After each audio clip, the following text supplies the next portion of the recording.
আপনাদের যাদের বাচ্চা বাসায় মোবাইল স্ক্রল করছে বা ডিভাইসে আসক্ত হয়ে পড়ছে, আপনারা চাইলে বাচ্চাকে এই স্ক্র্যাচ বুকটা দিতে পারেন। এই যে এরকম থাকে, এরকম স্টিক দিয়ে স্ক্র্যাচ করতে হয়, স্ক্র্যাচ করে করে এগুলো অঙ্কন করতে হয়। আমি মাত্রই এটা করলাম। বাচ্চা চাইলে এখানে যে কালারগুলো দেওয়া আছে এই কালারগুলো দিয়ে সে এই যে বিভিন্ন রকম আরো শেপ দেওয়া আছে এগুলো অঙ্কন করতে পারবে।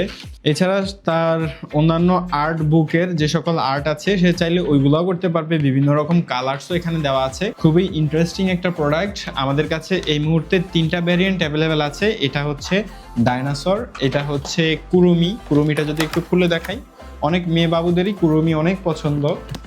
এই যে স্ক্র্যাচটা আছে প্লাস এখানে ইয়েও দেওয়া আছে, ইউজুয়াল সেম কালার প্যাটার্ন পেয়ে যাচ্ছেন। এবং এর সাথে আরেকটা আছে আমাদের কাছে স্পেস প্যাটার্ন। স্পেস প্যাটার্নটাতে অনেক সুন্দর সুন্দর স্ক্র্যাচ দেওয়া আছে।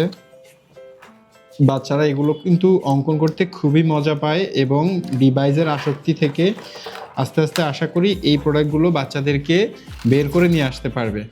সো আপনি যদি চান এই প্রোডাক্টটা আপনার বাচ্চার অলস সময় বা মোবাইল আসক্তি থেকে বের করে আনতে, তাহলে এই প্রোডাক্টটা তাকে গিফট করতে পারেন। এই বোরিং টাইমটা আশা করছি ভালো কাটবে তার। ভালো থাকবেন, আসসালামু আলাইকুম।